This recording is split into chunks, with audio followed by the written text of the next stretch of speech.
Buddy, on behalf of the Arlington County Civic Federation, thank you all for coming. Thanks especially to the County Board for your generous hospitality and technological assistance. We can use it.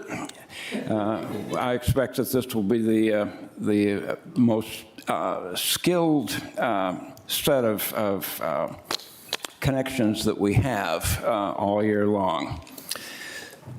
The plan is to hustle through a whole lot of questions. Appreciate your cooperation in keeping your questions to 30 seconds. You will see behind the board members a timer to remind you that time is not infinite tonight. We have a hard stop of 8:30, so we have less than an hour to cover a great deal of ground. Appreciate your forbearance. I'm going to ask a couple of questions, then I will look for questions from the audience, and then we'll take one from Zoom, then another quick brace of questions, then a couple more from the audience, a couple more from Zoom. We'll try to get to as many as we can. And congratulations, Mr. Chair. Congratulations, Madam Vice Chair. Thank you. With a 20% plus vacancy rate in commercial office space in the county, it appears that the board is placing greater emphasis on residential density. What economic impacts do you expect from this? And what have you done an economic study and modeling for short and long-term projections and consequences? Mr. Carantonis, take it away. Thank you.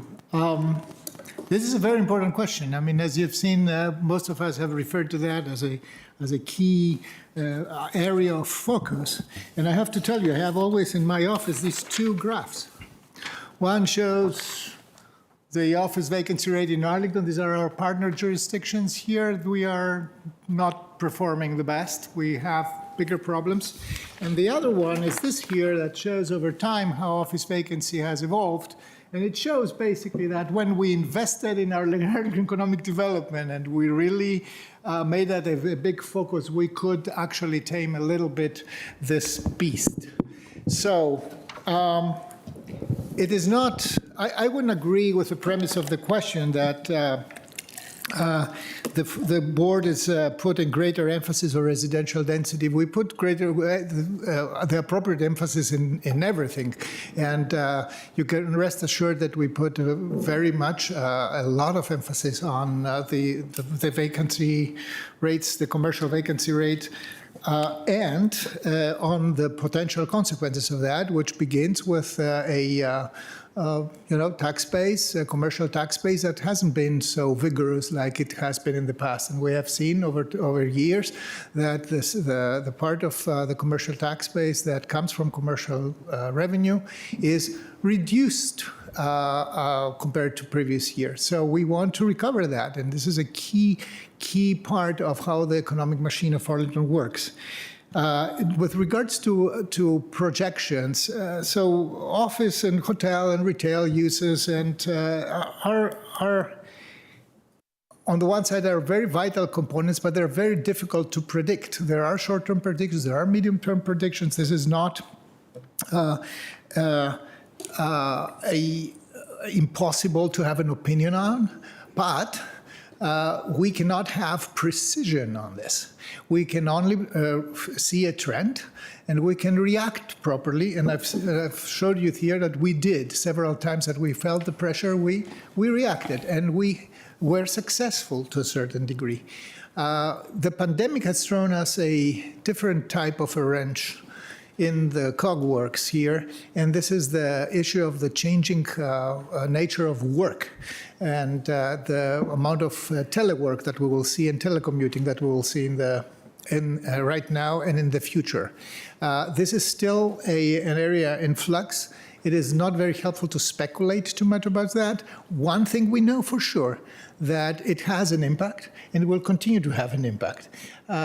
We don't know for how long. We don't know exactly how it will play out, but we can hedge against that. And the number one action that we're taking is to support and improve the action radius and the power and the leverage of our Arlington economic development. Thank you, Mr. Terraconis.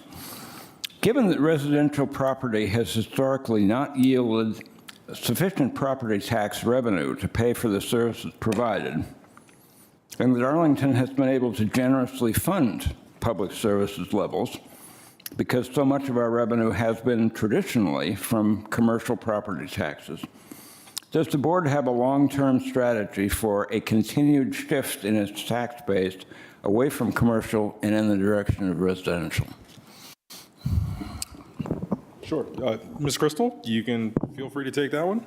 Absolutely. I think that may have a slightly different flavor than the one we've gotten, but I think what I'm going Yes, to... ma'am. Yeah, Yes. what Apologies. No problem at all. We like curveballs. What I am going to answer is a little bit about some of what we're doing around trying to shore up that commercial tax space. We talk often about Arlington's historic 50-50 split. That's basically allows us to leverage every one of our dollar paid as residential property taxpayers into another dollar's worth of service paid in by our commercial sector. And so maintaining that balance is important to us. It is no surprise, as Mr. Carantonis showed you a graph, that we are struggling with office vacancy. It is not just us. There was an excellent article in the New York Times that Mr. Carantonis shared with us. 998 million vacant square feet of office in the United States. 13% of the market.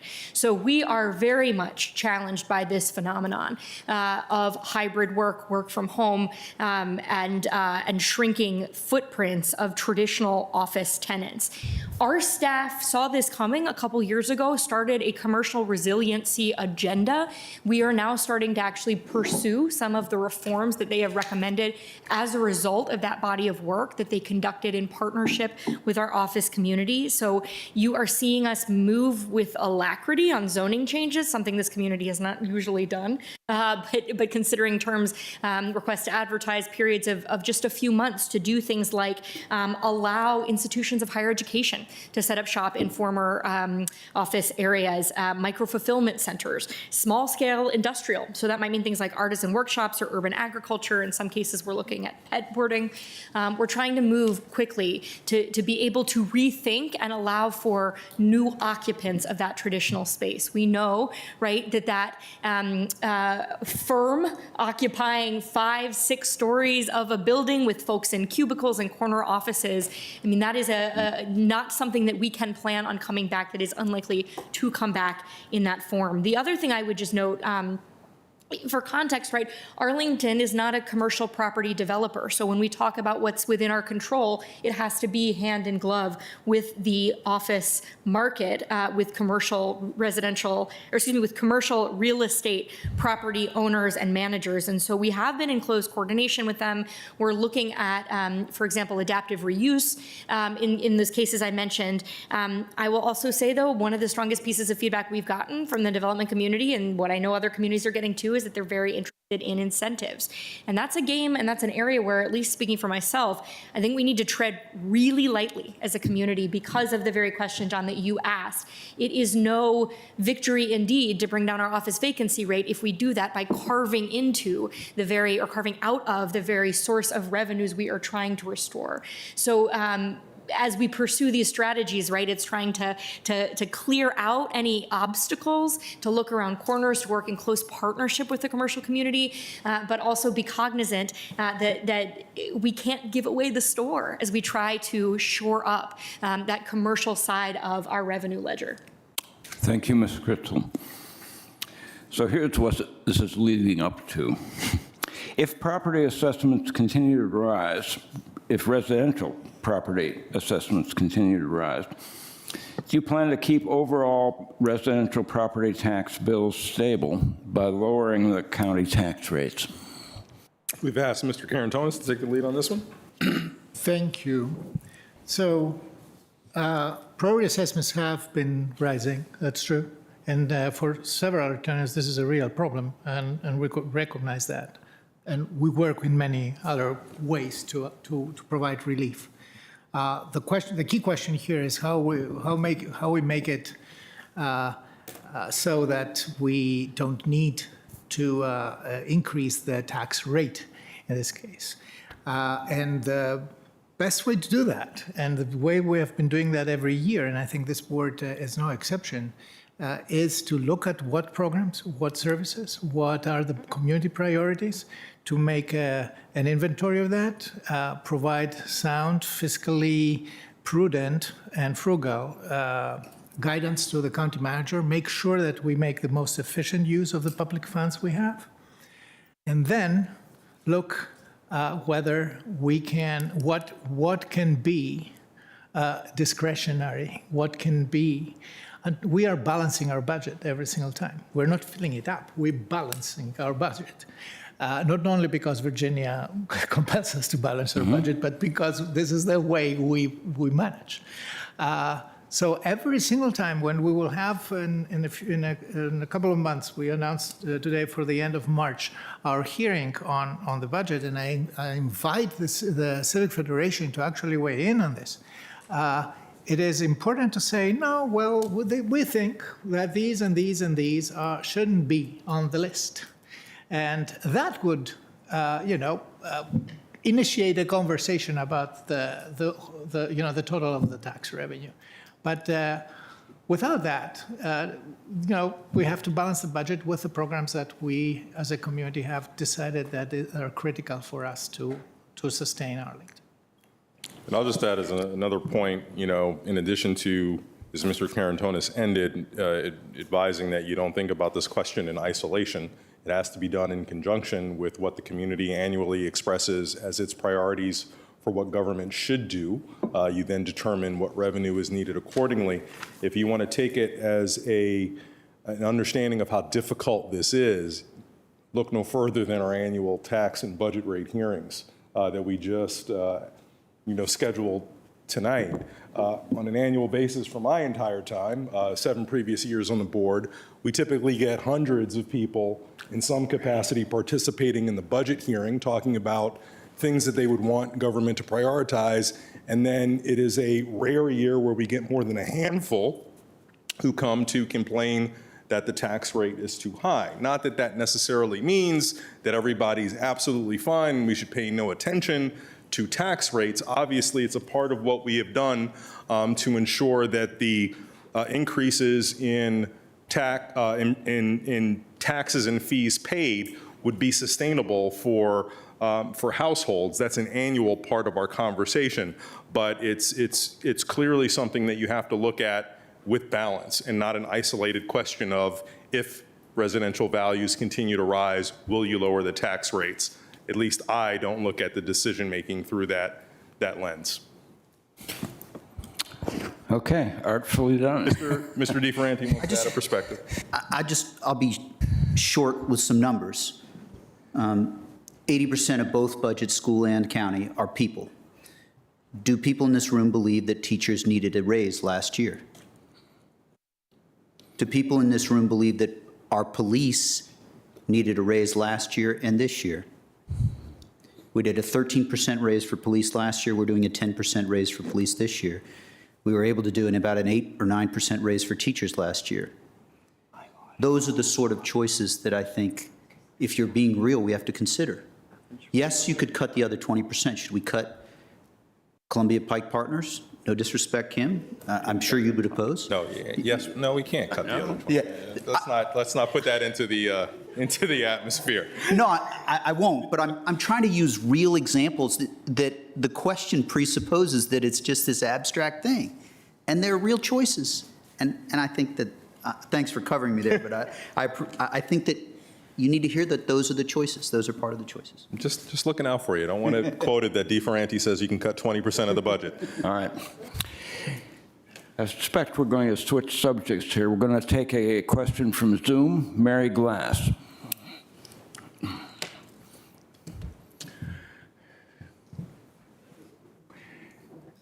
Mary, you are up.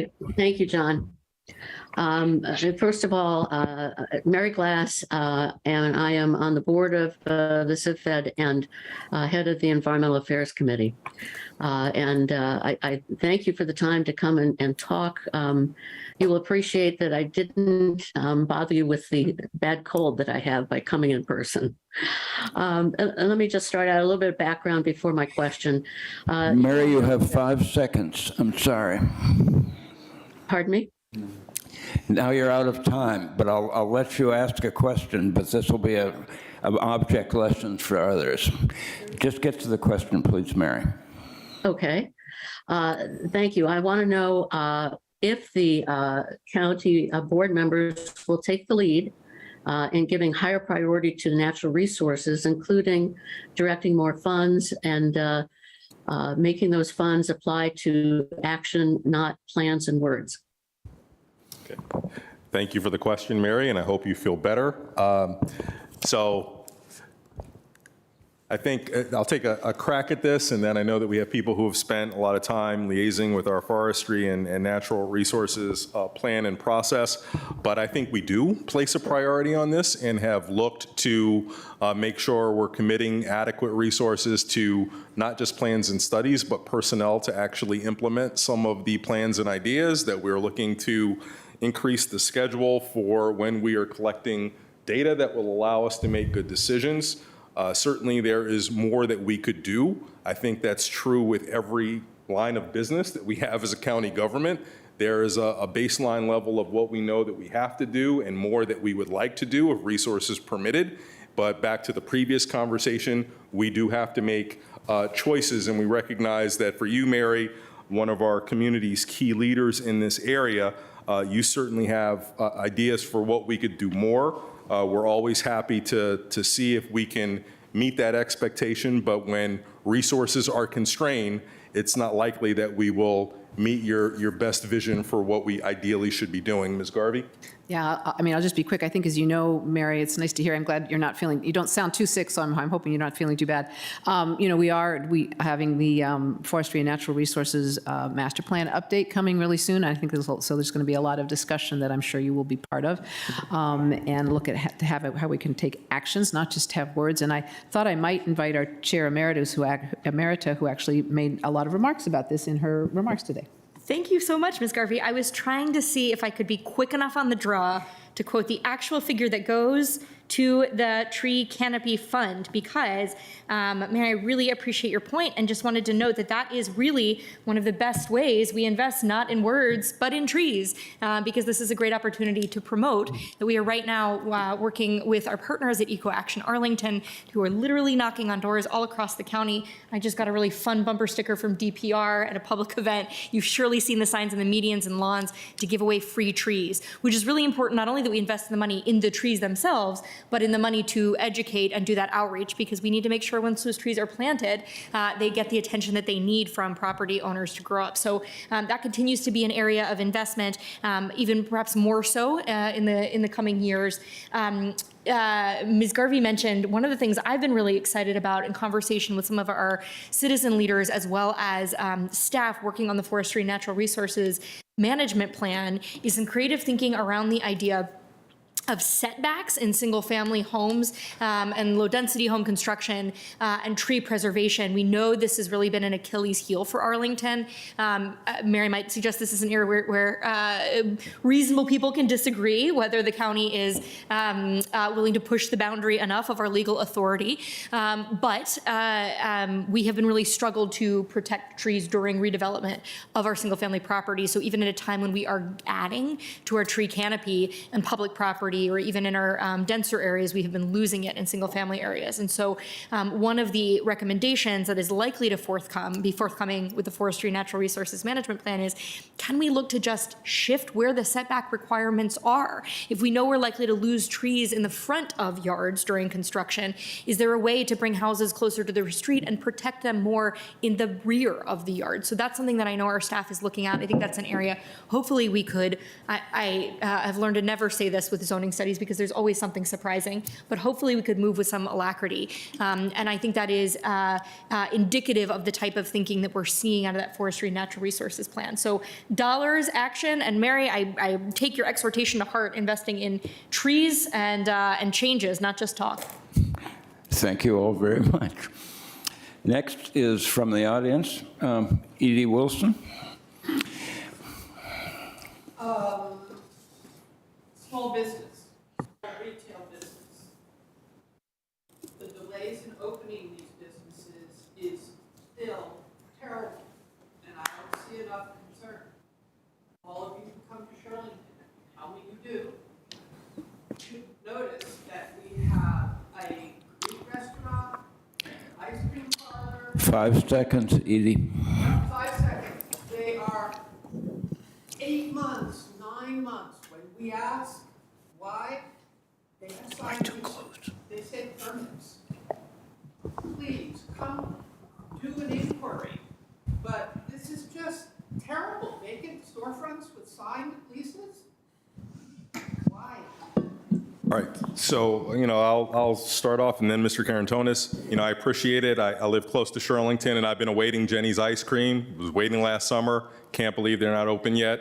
We've been having a Captain Cookie and the Milkman that has similarly been waiting for months down here at Courthouse Plaza. I get it. I don't know the root causes for all of these issues. I would assume that they're not all government related, as you seem to be assuming. But I will take your question as an invitation to find out specifically if there are any thematic root causes that link these that are areas that we can address. As you well know, we have existing within the county manager's office and also in the commissioner of the revenue's office, persons who are devoted to serving in an ombuds capacity to unstick what sometimes can be the sticky bureaucratic widgets of government. And if there are opportunities to deploy these very talented people, I would be more than happy to make that happen, but I need to do some investigation to figure out the specific areas that you've outlined. Mr. Carantonis. I was going to say exactly the same, but I've heard of the issues, and actually it comes, during the pandemic years, there was a lot more complaints because of the lack of personnel, because of the inability to inspect properly, et cetera, and some, sclerosis in how, flexible, we could respond to all this. I hear it more than enough times every month, and we try to figure out a way always to help so that we can expedite that. So it's literally a good use of the time of our ombudsman, and a good also use, and I take that as a reminder to look at the processes and see if we can unstick, as Mr. Dorsey said, and stick some, maybe there are procedures that need to be, reviewed. Now, we typically don't dive into this very minutiae, but an inquiry will actually reveal what the matter is, and we'll get back to you. I think it's timely, and I just associate myself, because the permits, I've gotten a couple of emails over the last 3 months with respect to permitting, and so I think it rises to the level of our inquiry is appropriate.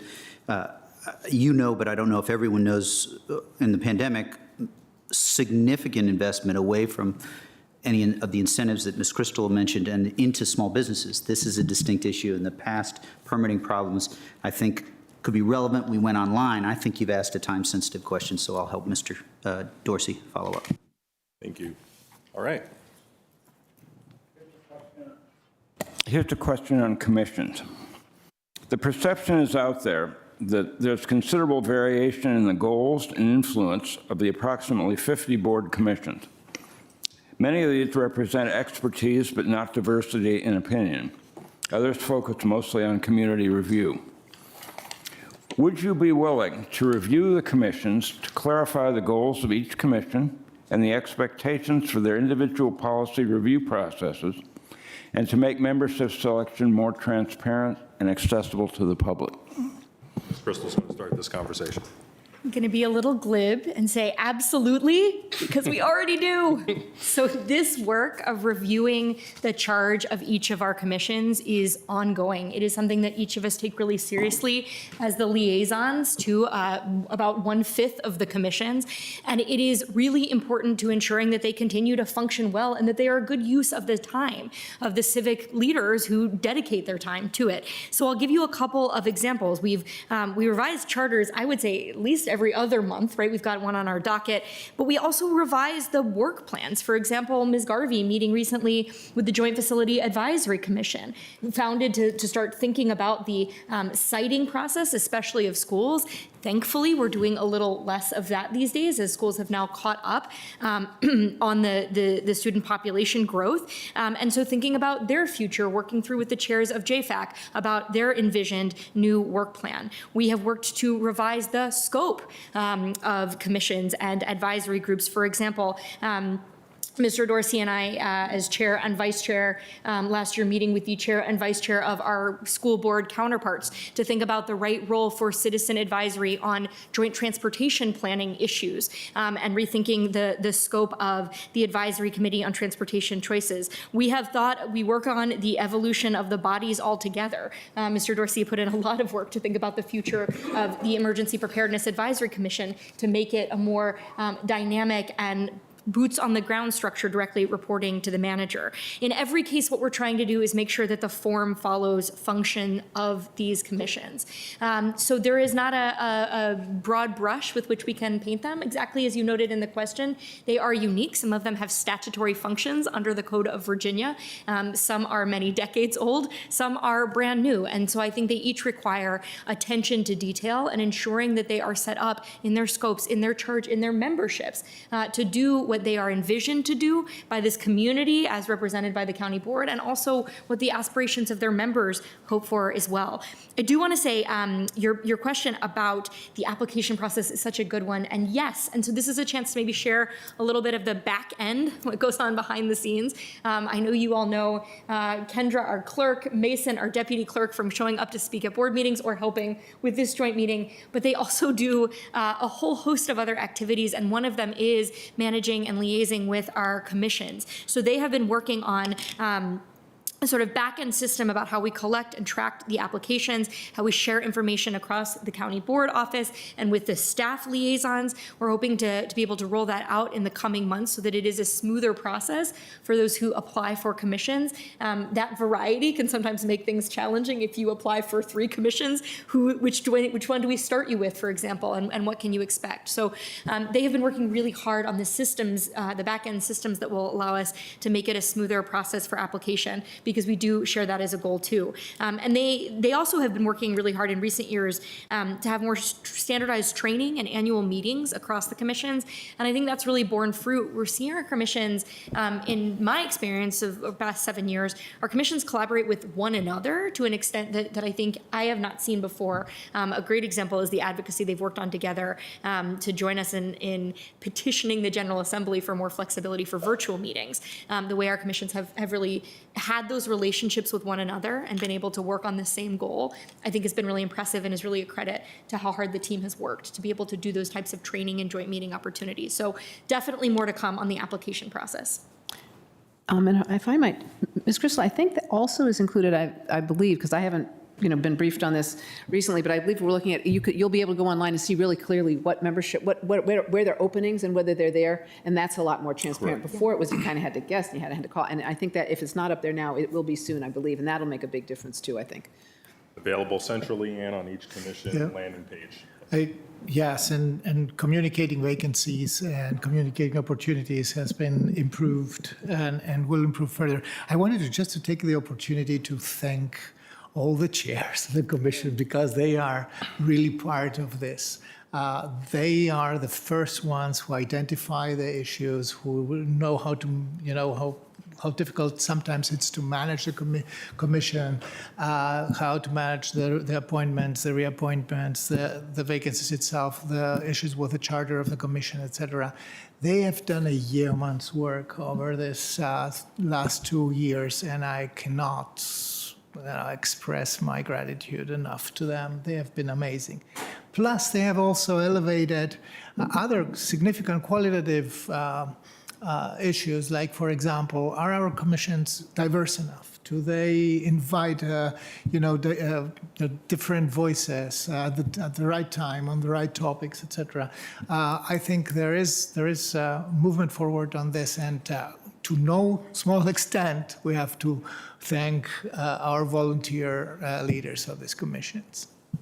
I'll just add one more thing. One great recent innovation is that we are advertising vacancies on the Inside Arlington e-newsletter, which goes to over 160,000 subscribers. So, it's pretty much the most broad-based advertisement of what commissions do and vacancies that are available to invite people who may not necessarily be in this insider club of Arlington civic engagement to participate. The Planning Commission in particular has been somewhat of a lightning rod over the recent years. They've found themselves in the midst of various controversies, and this has stirred up a fair amount of community interest in assuring open and accessible two-way engagement. How would you propose to address the concerns that I believe you're all well aware exist in the community in terms of the responsiveness and the accessibility of everyday citizens to processes such as the Planning Commission? I think there's considerable work that we can do to make sure people well understand what each point in our engagement spectrum, what it means, and give them appropriate, guidelines and tools for how to effectively engage and how it factors into ultimate decision making. I think we can continue to do a better job of making that clearer, and that's something that is a priority for us to think about in the year ahead. But inherent in your question, this notion of two-way engagement, I want to probe at that a little bit, because for me, two-way engagement means creating the conditions where people are given the tools to come to an understanding of what they themselves believe and what they would like to say back to people who are decision makers, and for people who are in the position of either developing policy or making decisions to be open to hearing that feedback and considering it as part of what ultimately may happen. I would hazard to say that by and large that happens in Arlington, period. When I hear a lot about people concerned about two-way engagement, it's because they don't like the decision. And that's okay. You don't have to like the decision, and you should be upset about that. But it doesn't mean that the process was flawed. Just because people didn't adopt your perspective and point of view and take it entirely and make it theirs and make it the actual decision of the day doesn't mean that the process was flawed. So what I would love some help with is, and especially from the Civic Federation, is to really drill down to what are the process issues that we actually absolutely should work on versus the disenchantment with decisions, which we ultimately have to be able to come together as a community and accept that whenever there's positional variation, there are going to be people who are disappointed in the outcome. How do we not perseverate about process when it's in fact outcome that is what is causing people concern? Because I think that's making it a little bit difficult to actually pursue real process reforms, which we are more than interested in hearing because, trust me, the five of us want to make the best decisions for this community possible, and that only happens when we get all thoughtful perspectives out there. We can't do the job that we want to do if that doesn't happen. And, the danger is that you invite that means that some people are going to be disappointed, but we're willing to accept that if it has allowed us to make what we think are the best decisions possible. So I'll stop there and invite anybody else to chime in. All right. Fine exposition of the burdens of public policymakers. The CivFed will take you up on that. I think we can be helpful.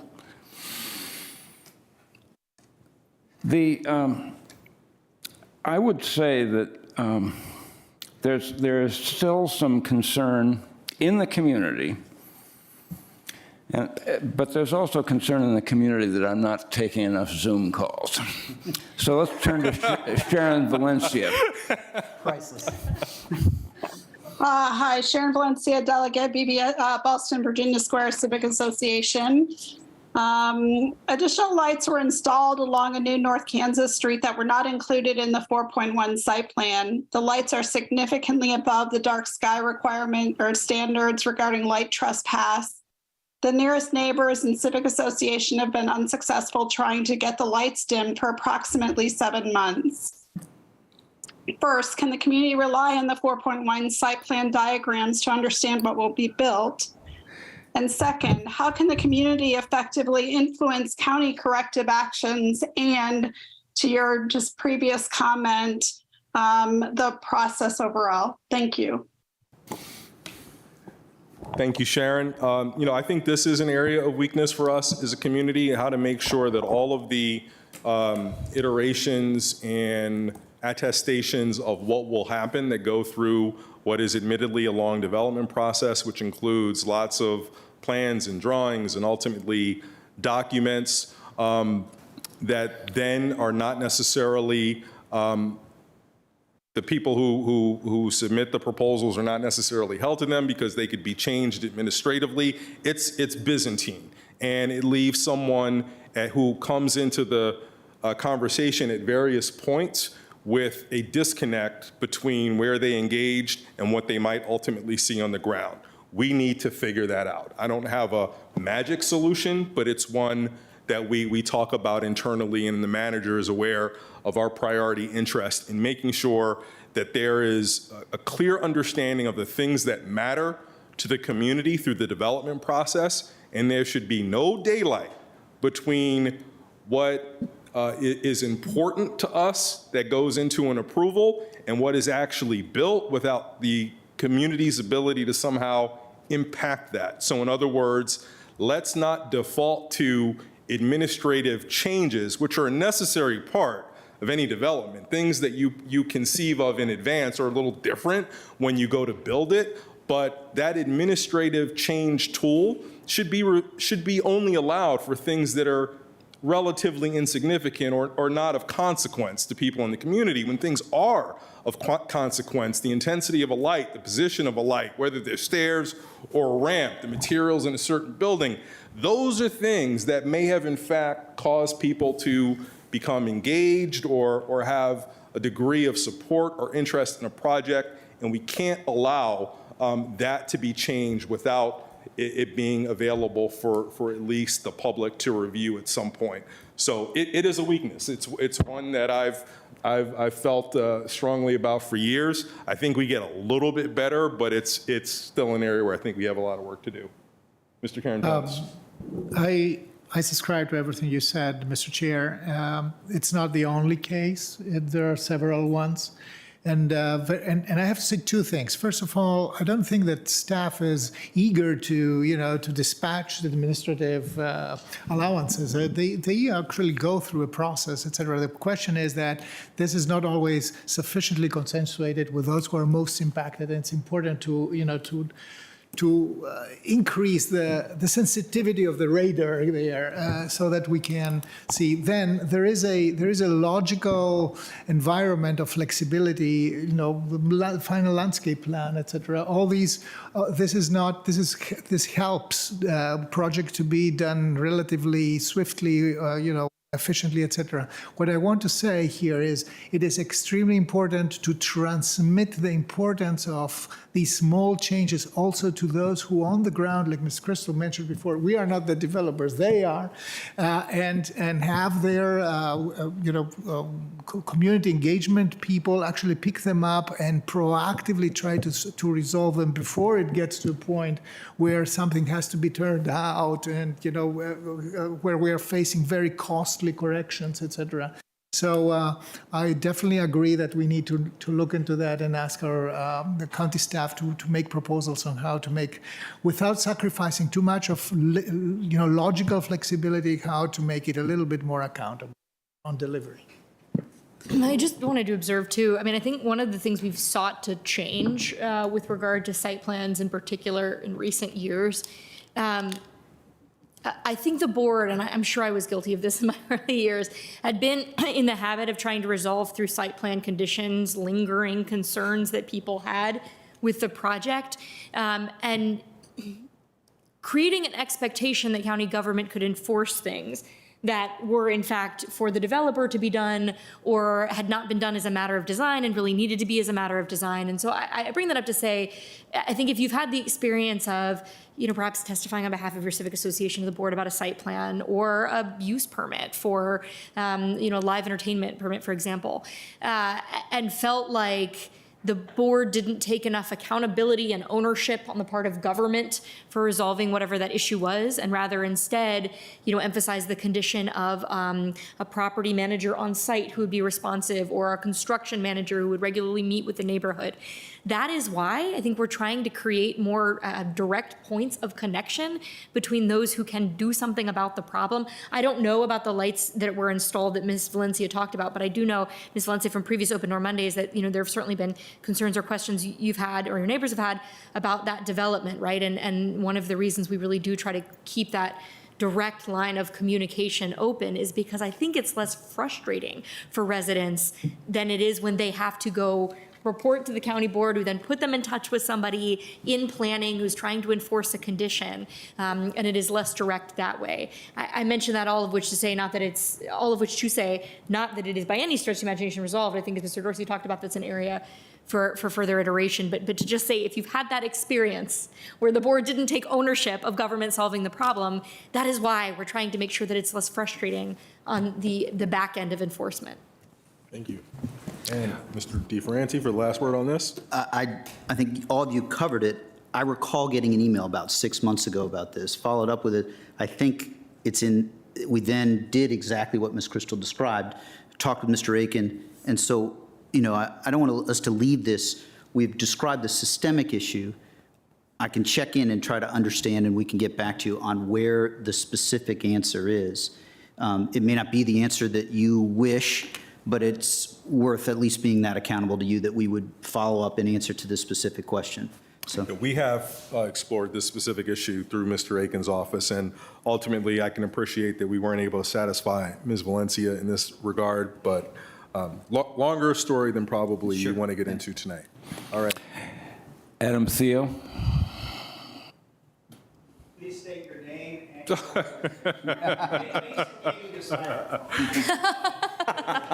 That was his first mistake. Hi there, Adam Theo, Ballston, Virginia Square.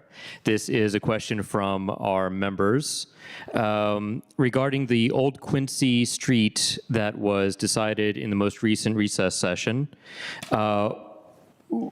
What's the intended use of the right-of-way area now that in the future, as well as why the action was taken so suddenly and without honoring the Civic Association's 1-month delay request? So what's the intended use of the right-of-way now? So as I recall, the purpose of the right-of-way is to erect a 7-foot security fence, which is higher than the currently allowable 4-foot fence, which is a necessary requirement to secure the bus fleet, not because we think 7 feet is a magic number, but because Federal Transit Administration, I believe, requires that level of security fencing around the property. So that's the sole reason for the vacation is to permit the right-of-way and a fence construction of that height. But Ms. Crystal was chair, so you may remember more. I was just going to say, with regard to the urgency, as you know, the idea is that the buses will be parked there temporarily so that we can move forward quickly to construct the permanent home of the operations and maintenance facility. So we understand the depth with which the community does not want that use there. The faster we can move to get the permanent operations and maintenance facility constructed, the faster we can get them off of that Buck site. Thank you. Mike Cantwell via Zoom. Hey, good evening, everyone. So hopefully everybody can see me okay. So in the winter of 2019, dozen of Arlington residents participated in the 26 and OD task force. very little has been done at that site since that time. I proposed a creative solution to make the leaf litter to mulch process more efficient, 10 seconds, Mike. effective by outsourcing that process. Has anyone taken a look at that since that date? And is there any plan to move forward? All right, thank you. Mr. DeFerranti is going to take this from the board. I'll take an initial. I don't think it was, so I keenly remember this question and came up a little bit in the course of past year. In the CIP, we have steadily, at least for my part, I made the conscious decision that in the CIP, when we had a skinny CIP in the heart of COVID, that it was not wise to dig deep into this question after we had the task force. And so we have emerged. Last year's CIP, you could say that'd be a fair concern, that there should or could have been some planning there. I still felt that we were emerging from the urgent needs at the time. It is fair to say that we had the full task force, and we have to reconsider that. As you know, I want to follow up on this. We're going to have a meeting in a couple of weeks on that. But I think the shorter answer to your question is, to my knowledge, not yet have we dug back deeply into this issue. It's a fair concern to do so, and you raise a fair question. I don't know if colleagues. Did you want to go there? Oh, okay. All right. The board has expressed their commitment to open data. FOIA requests, both from individuals and groups, can be both time-consuming and surprisingly expensive. Would you agree to ask the manager to review and revise the policy requiring extensive use of FOIA requests to obtain what seems to many to be basic study and operational data? All right. We'll invite Ms. Garvey to Yeah, the thank party. you. So data that's got a broad public interest basically is, for the most part, largely shared through the open data portal and on the web. I think if there's some particular item that isn't there that someone thinks should be there, let us know. But a lot of times, records requests are kind of, they can be extremely difficult and expensive for us to take care of. And so that's and there are also privacy issues. So we don't just put everything out there. You have to be careful.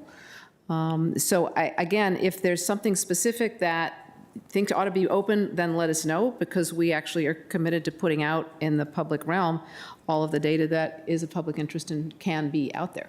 And if we're falling down on that, let us know where, and we'll look at it. This is an issue that recurs, and it is expensive, as you know, for So are you talking individuals. about expensive for us or expensive for the person No, requesting? the fees involved. Yes, that's because We those- actually ran in the red last year on CivFed, yeah, and so- most of it okay. was FOIA requests. Yeah, so we charge what it costs us to do. So when we're back about talking about the taxpayer, we try to make effective use of taxpayer dollars, and there are sometimes a lot of FOIA requests. Sometimes I think FOIA is abused by people. It depends. The situations vary quite a bit.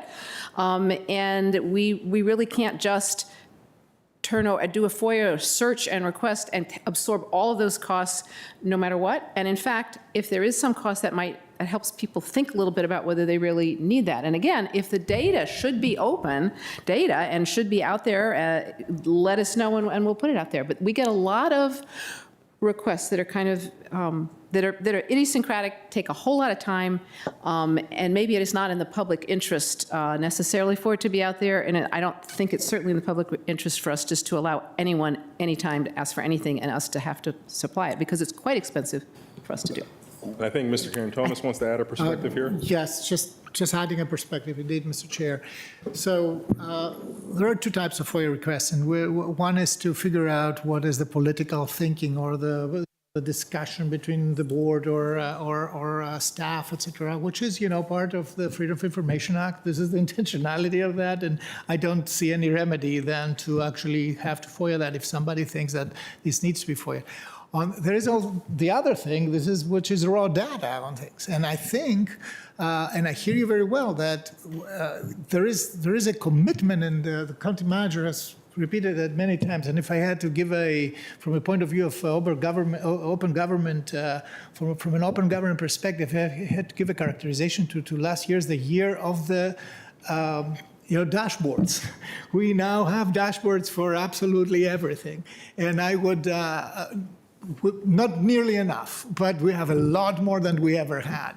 And I think that they are very, very helpful. It helps us, it helps you. It helps also those who are interested in, a different view on things. Ms. Glass was here, and I had long conversations with her about what the depth and the detail and the granularity of the data on tree canopy should be. And what is not available, what should be available, et cetera. I think we can find a common ground there and have a good conversation about this. Well, these are two different things. In that connection, Mr. Terraconis, I wonder if we could work with you, with the board, with the manager, because we asked the manager this in December when he came to us. And the gist of his answer essentially was, stick with it. If there's information that you need from the staff, push them. I understand that there are fishing expeditions that are promoted by the FOIA request. What if we banded together in a small clearing committee so that the things that seem to you like, frankly, whimsical requests might not be advanced in the same way, but that serious questions, and I think you'll concede that there are some of those also, maybe we could work together to reduce some workload and expense. I think that's a fine idea, because I think one of the key reasons why FOIA ends up being time-consuming and frustration, because people don't know exactly what they're looking for, and so a request may be submitted that is interpreted by a FOIA officer as being X, and it could produce an answer of, yeah, this is going to cost you $400 and blah, blah, blah. And people are like, what the heck is our government doing?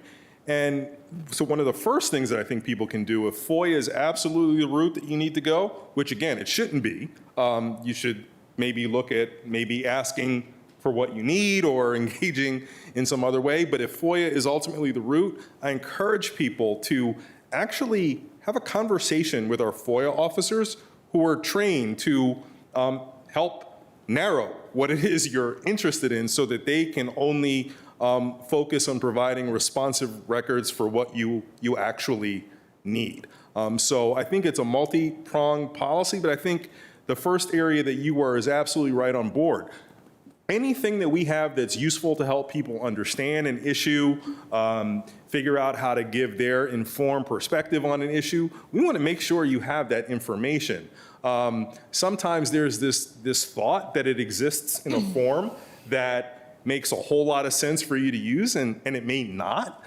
So, FOIA does not create a responsibility for us to produce records on your behalf. And so, anyway, long story short, yes. Let's do exactly what you said. I think that would help ease a lot of frustration and save a lot of time and allow people to use their money for more useful purposes.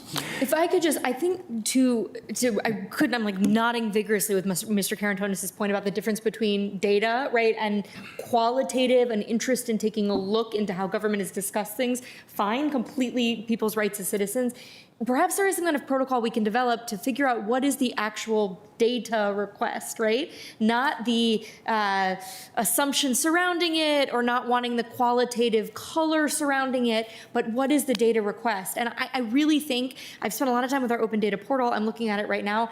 I think if we can help you all drill down to what is the data request, 9 times out of 10, I think we can really help you, right?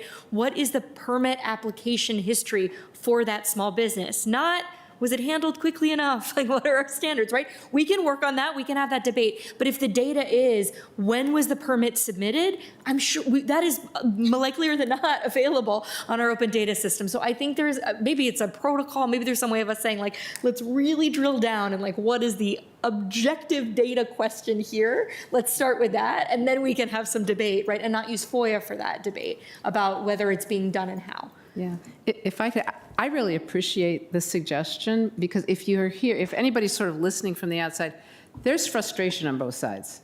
Because sometimes we just get flooded with, it's like, oh my God, and often it is, sometimes it really is clearly abusive. Other times, it's maybe quite reasonable.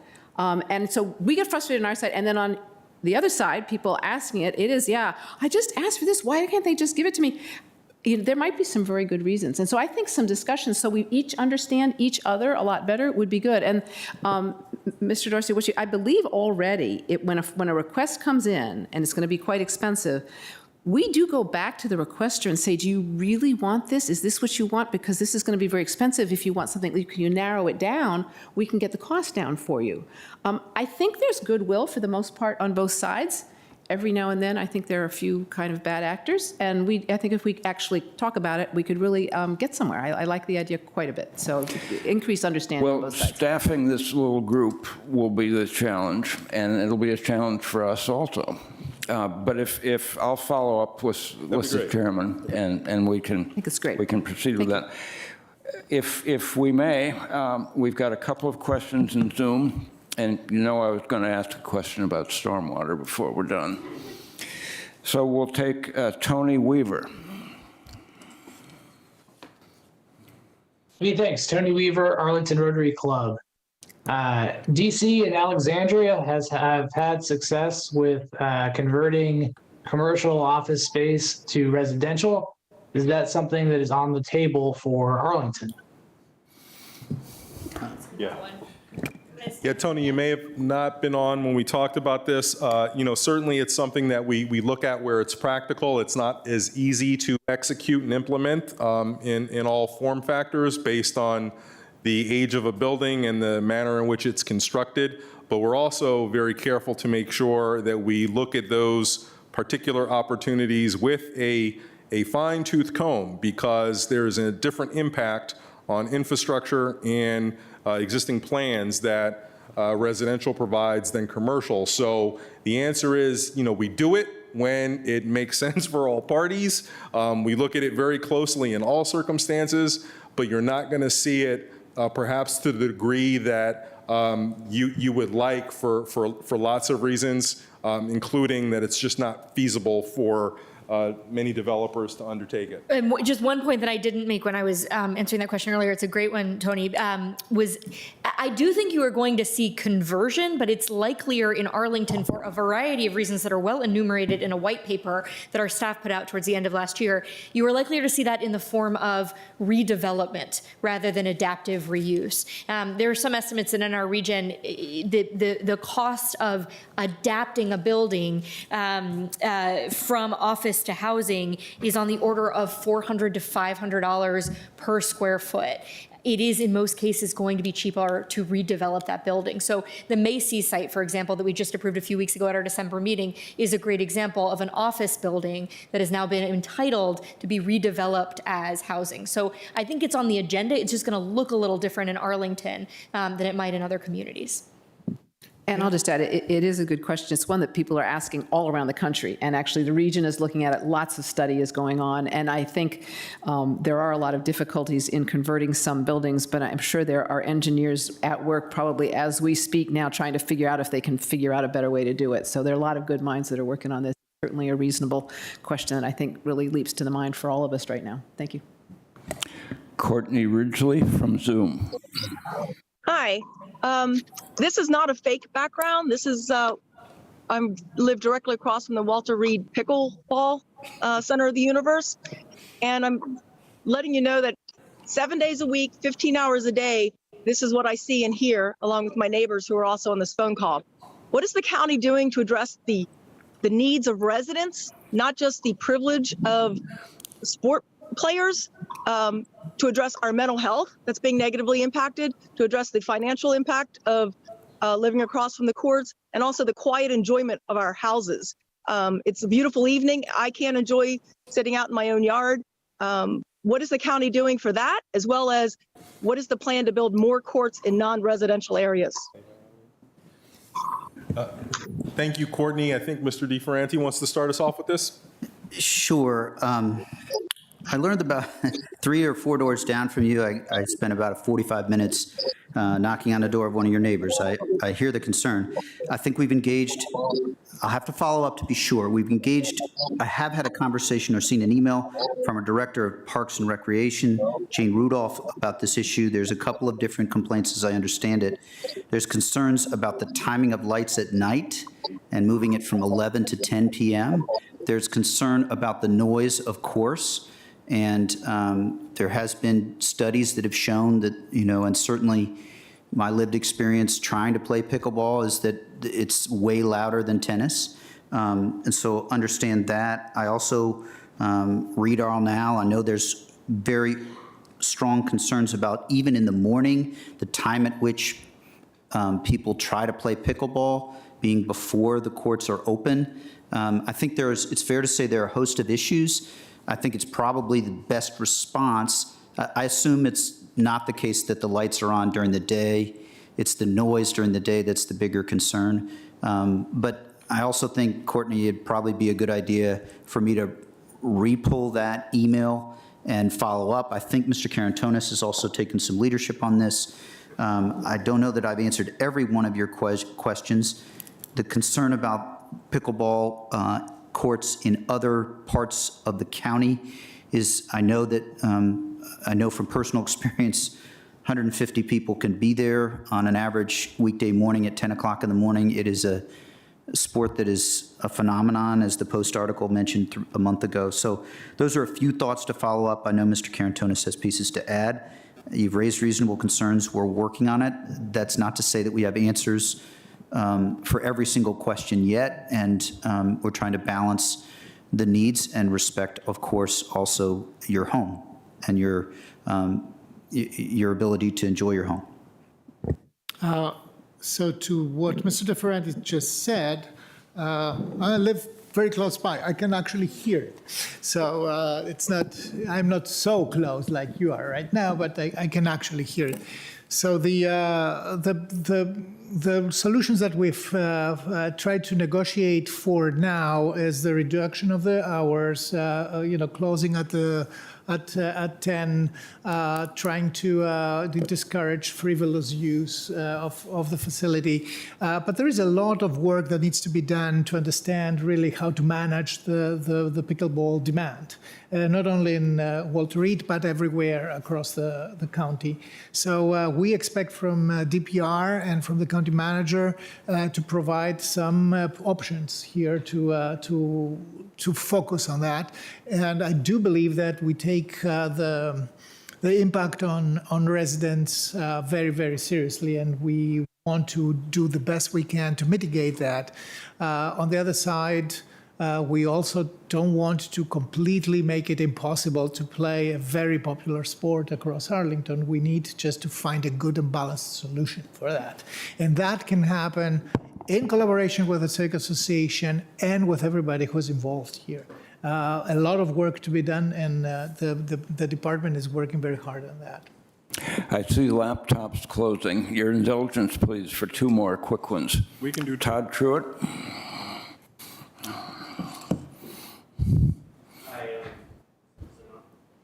I think so. No, it's on. Hi, Todd Truitt from Waverly Hills Civic Association. I'm also the head of CivFed Schools Committee. Quick question as to, can you describe the efforts the county board has made and is making to so that the county better coordinates with APS regarding day off camps, summer camps, camp slots in general, and as well as summer school funding for APS? Thank you. So as Ms. Crystal alluded, we do have a regular ability to surface board-to-board level issues through a monthly conversation with school board leadership. But that is just one level of what is, I can't put a percentage increase on it, but by orders of magnitude, many-fold increase in level of cooperation that we have at all levels with APS, whether it be on transportation, provision of mental health, in addition to direct relationships between the superintendent and the county manager to service issues that they can resolve together. So I don't think we have I don't think we have a process issue with being able to figure out some of those issues and concerns. And as it relates to DPR, incredibly robust, mature, systematic engagement with APS on executing programs. I can speak to this firsthand as a volunteer youth basketball coach for Arlington County. We use APS facilities. It works like clockwork. It's beautiful, beautiful coordination. If there are gaps that you see in terms of execution, let APS know so that they will easily find their counterpart on the county side who can help facilitate a good solution. I would not have said that 5 years ago, Todd. It would have been a little bit hairy, but I have utmost confidence that if there are any issues that we can facilitate, enabling schools to perform their mission better, there's counterpart on the county side who will be more than happy to help them do it. I also just wanted to allude to some of the work that we've got underway to reform camp scheduling. We are, I'm sure as you know as a parent, right, I think any of us who've tried to sign our kid up for school or for DPR classes has experienced it. We, of course, have had huge issues with scheduling with that problem. Our staff really took to heart a total review of the program. You can actually find online the work that they did. They did a lot of focus groups with parents. They did focus groups with staff.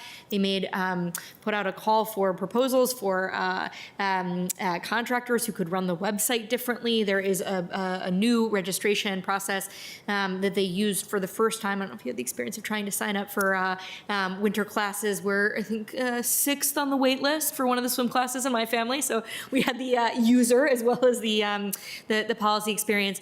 I think it has improved. I'm hoping it will improve for the summer.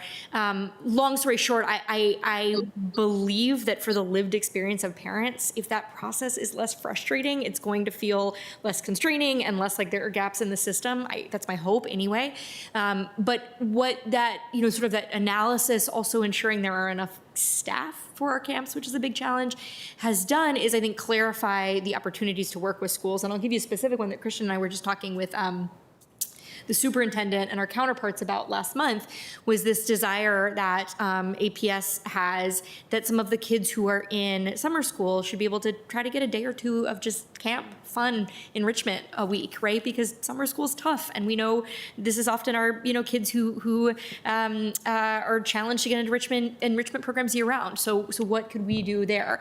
Well, we know that because it's really hard to staff our camps already, we don't really have the staff to just do one day a week, but we do have the space, and we do have camp sites where kids come together across different programs. And so the superintendent had suggested, well, I think we've got the extended day staff who can be there, for the ratios, if there's a space for them to go, if there's the art supplies and programming. And so I believe that's something they're pursuing to kind of work to collaborate on that very specific goal. I know the issues with the day off camps are really hard. I think those come back down to staffing issues. It just can be really hard to find the staff who can work for one day or even 2 days for a teacher work day. There's no silver bullet to it. I do agree with Christian that I don't think it's a kind of a lack of a coordination that's causing it. I think it's a staffing issue. But I know, I think any of us who've had that experience of school, in my case preschool, being canceled unexpectedly or even expectedly, it's really tough on parents. I think that's an area I'd love to be able to offer more. And I think as we just continue to work as hard as we can to get our arms around that staffing opportunity, to think about whether there are ways we can work, for example, with our institutions of higher education. If there are students who need their in-service hours as they get their education degrees, is there a way we can draw on them more? I know they're turning over every rock that they can. So coordination with schools on the camp side, recognizing that day off camps would be a priority if we can tackle the staffing, and just improving the process of registration for parents, I think and I hope will help. And I say this as a parent, get APS to reduce the number of days off. But anyway. Well, I don't think some in our audience would disagree with that statement. And I'm glad you raised the question. And I think where you ended, Katie, is because I got to spend time with you, and you asked that precise question. I went to DPR. I did find out that the staffing issue is the specific concern with respect to the days off. And because reasonably and correctly, we can't have 3 of us in any meeting. These 2 are in the leadership meetings, but I sort of ran that down. That's what I found. And I do think there's still a mismatch between the desire due to the number of days off, the desire for slots, and the total number that the contractors that DPR engages can actually work on. So Jane mentioned hiring a problem. They're doing better with contractors, so they're up in terms of capacity, but they're not at the capacity that you want for your child. So I sort of wanted to mention that so that both you asked the question and we gave an answer. It's sort of a real life example of how we worked on it. If we want to work on it differently to make more measurable progress, we need to think about how it could be different. And it may be really hard because of that staffing issue and contracting for those 5-7 days. But open to it, because I don't want you to just feel you asked a question and then you got an answer and there's no way to work on it. I'm not sure there's a way to work on it, but if there is, you'd have to come back and help us work on the problem, if that makes sense.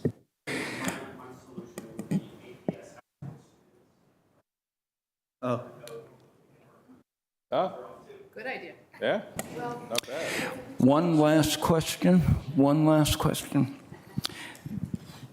A lot of people in the county still remember the horrors of the July 2019 flood, and businesses as well. One of the parts of the county's robust and nimble response to that tragic event was the commissioning of a risk assessment management plan. We understand the elements of that are already available. Will you request a public briefing for the board on the ramp early in the new year so that you and county residents have the best information on current and future potential risk? Mr. Karantonis is going to do this, and we can be concise with. I will be narrow very way that concise. you frame It All is, right. there is no day passes without us thinking about stormwater one way or the other. And believe me, when we had our CIP discussion last year, $300 million plus is not small change to dedicate to that. So you bet that we are very, very keen to understand the inherent risks and the best strategies to work through that. What exactly the sequence of information will be in the process, we will have to discuss it with the county manager so that we have a good and transparent way to brief the public, to be briefed ourselves and to engage in discussion about what's next. I do believe that this past year we all had a far better understanding of the order of magnitude of the task, and $300 million, as I said, is an indication of this. Thank you all very much for your patience. Appreciate the opportunity. Thank you. And Happy New Year. Thank you. Thank you all. And the CivFed meeting is adjourned. Our normal business will be deferred until February. No questions from you, Mike?